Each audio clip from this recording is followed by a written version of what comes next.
हम सब जानते हैं कि प्रकृति में हर जिस चीज की शुरुआत होती है उसका एक दिन अंत जरूर होता है। चाहे वो पेड़ पौधे हो, इंसान या जानवर, ग्रह या सितारे और यहाँ तक कि ब्लैक होल्स भी। लेकिन ये इंसानी फितरत है कि किसी भी चीज की मृत्यु को जन्म की तरह सेलिब्रेट नहीं किया जाता है, जबकि दोनों प्रक्रियाएं प्रकृति के लिए एकदम नेचुरल है। पर हम काफी बार इसके बारे में सोच के ही घबरा जाते हैं और यहाँ तक इस पे बात करने से भी कतराते हैं। लेकिन एक चीज जरूरी है जो हम सबके दिमाग में एक न एक बार जरूर आया होगा, एक प्रश्न कि मौत के बाद आखिर होता क्या है। तो इस वीडियो में हम विस्तार से इस विषय में चर्चा करेंगे और एक साइंटिफिक और लॉजिकल तरह से सोचने की कोशिश करेंगे।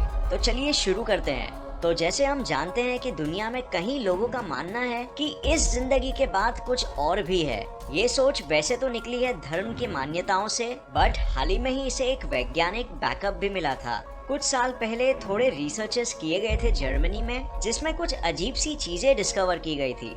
रिसर्च के लिए कुछ मरीजों पे ध्यान रखा गया जो कोमा में थे और कुछ बहुत ही थोड़े समय के लिए उनके दिमाग के कुछ हिस्से बेजान थे। इनके दिमाग में पूरी तरह कॉन्शियसनेस नहीं था। ठीक होने पे इन्होंने कुछ ऐसे एक्सपीरियंसेस डिस्क्राइब किए जो थोड़े विचित्र थे। इन्हें बाद में कहा गया NDE यानी नियर डेथ एक्सपीरियंस।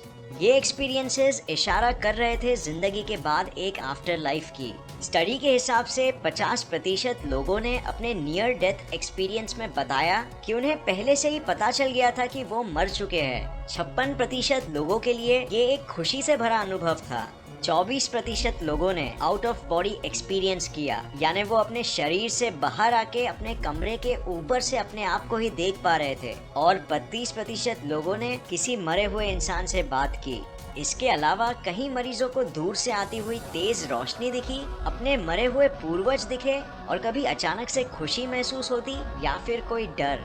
लेकिन ये स्टडी अपने आप में पूरी नहीं थी और जैसे हम जानते हैं कि किसी भी चीज को सच मानने के लिए विज्ञान उसी चीज को अलग अलग जगहों में और अलग अलग लोगों से दोहराता है। तो ये स्टडी को वापस दोहराया गया UK, US और ऑस्ट्रिया में। इस बार पेशेंट्स की संख्या ज्यादा थी और अलग अलग रिसर्चर्स इस पे काम कर रहे थे। तो रिसर्चर्स में पता चला कि मौत कोई एक घटना नहीं है बल्कि एक प्रक्रिया है। एक प्रक्रिया जो शरीर में कई घटनाएं जैसे बहुत से महत्वपूर्ण जगहों के कोशिकाओं के मरने से होती है। पर इस प्रक्रिया को सही ट्रीटमेंट्स की मदद से रिवर्स भी किया जा सकता है और वही डॉक्टर्स की कोशिश रहती है।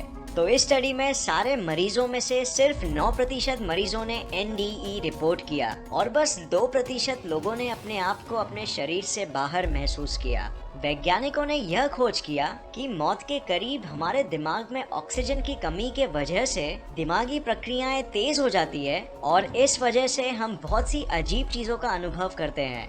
मरते वक्त यह पाया गया कि हमारा दिमाग रेम इंट्रूजन स्टेज में चला जाता है, जहां हमारी इंद्रियों से आती हुई जानकारी मिक्सअप हो जाती है और हम एक तरह से हेलुसिनेट करने लगते हैं। और क्योंकि ये सब हमारे ब्रेन स्टेम में होता है, इसीलिए अगर दिमाग के बाकी और हिस्सों में जान नहीं भी हो फिर भी हम इन्हें महसूस कर पाएंगे। इसके अलावा मैक्सिमम लोगों द्वारा देखी गई तेज रोशनी का कारण ऑपरेशन टेबल के चमकीले लाइट्स पाए गए, जो काफी ऑब्वियस था। और शरीर से बाहर आने के अनुभव को टेस्ट करने के लिए मरीजों के ऑपरेशन टेबल से थोड़ा ऊपर एक चिट्ठी रखी गई थी जिसमें कुछ लिखा था, ताकि अगर वो शरीर से बाहर निकल के ऊपर से अपने आप को देख सके, जैसे बहुत से केसेस में बताया गया है, तो वो चिट्ठी को रीड कर पाएंगे। बट ऐसा कभी हुआ नहीं, कोई भी वो चिट्ठी पढ़ नहीं पाया। इसके बाद कुछ और रिसर्चेस दोहराए गए और रिजल्ट्स हमेशा कुछ ऐसे ही आते।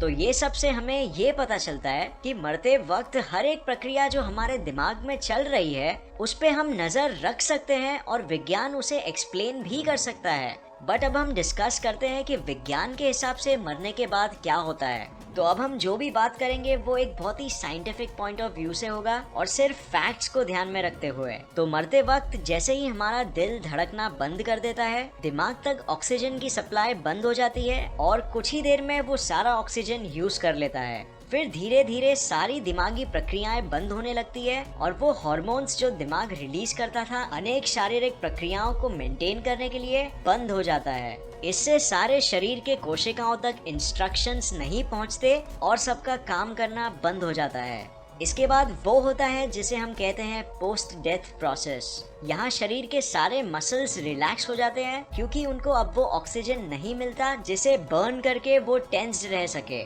इसीलिए मरने के बाद अक्सर मरीज टॉयलेट कर बैठता है। अब क्योंकि शरीर मेडिकली मर चुका है तो इसका मतलब ये नहीं कि उसके अंदर की हर चीज भी मर चुकी है। कुछ कोशिकाएं फिर भी बची खुची ऊर्जा को खर्च कर रहे होते हैं और हमारे शरीर के 100 ट्रिलियन बैक्टीरिया फिर भी जिंदा रहते हैं। ये बैक्टीरिया जिंदगी भर हमारे आंतों में और हमारी चमड़ी में जिए हैं और इनका शरीर के मरने के बाद क्या होता है उस पे बहुत बड़ा योगदान है। मरने के बाद शरीर धीरे धीरे रूम टेम्परेचर में आने लगता है क्योंकि ऊर्जा का उत्पादन नहीं हो रहा है और धड़कन के बिना खून भी शरीर के नीचे के हिस्से में जमने लगता है। ये खून फिर 2 घंटे बाद क्लॉट होने लगता है और इसी से ही फॉरेंसिक डॉक्टर्स बता सकते हैं कि शरीर को मरने के बाद हिलाया गया है कि नहीं।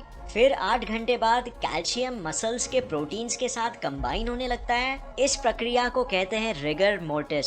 इसी दौरान शरीर का डीकम्पोजिशन भी शुरू हो जाता है शरीर के कोशिकाओं के मरने के बाद। क्योंकि सर्कुलेशन की प्रक्रिया नहीं हो रही है तो शरीर मरे हुए कोशिकाओं को साफ नहीं कर सकता। इस वजह से कार्बन डाइऑक्साइड की मात्रा कोशिकाओं में बढ़ने लगती है जो उनके पीएच वैल्यू को बढ़ा देती है।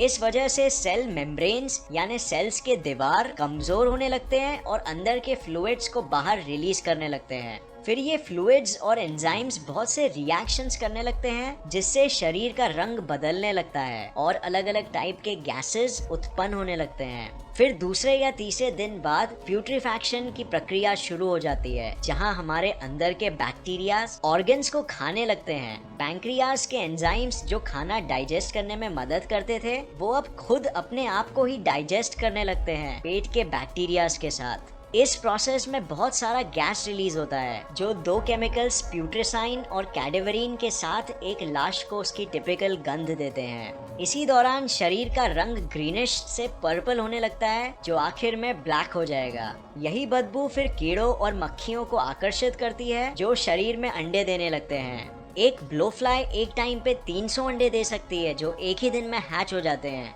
यही कीड़े फिर मैगेट्स बनके शरीर को खाने लगते हैं जब तक वो पूरी तरह विकसित ना हो जाए। इससे और ज्यादा गैस उत्पन्न होता है और ज्यादा बदबू। फिर आखिर में ऑर्गन्स का ब्यूटेरिक फर्मेंटेशन शुरू हो जाता है जहां उनके ऊपर एक वैक्स की तरह लेयर आ जाता है और इसमें सारे बैक्टीरियाज और माइक्रो ऑर्गेनिजम्स बची खुची चीजों को खा रहे होते हैं। ये स्टेज 1 साल तक भी चल सकता है और इसके बाद सिर्फ अनडाइजेस्टेबल चीजें जैसे हड्डियां और बाल ही बचते हैं जिन्हें भी कुछ सालों में जानवर या पेड़ पौधे एब्जॉर्ब कर लेते हैं। शरीर पूरी तरह मिट्टी में मिल जाता है। तो विज्ञान के हिसाब से ये होता है मरने के बाद। सुन के काफी अजीब लगता है, राइट?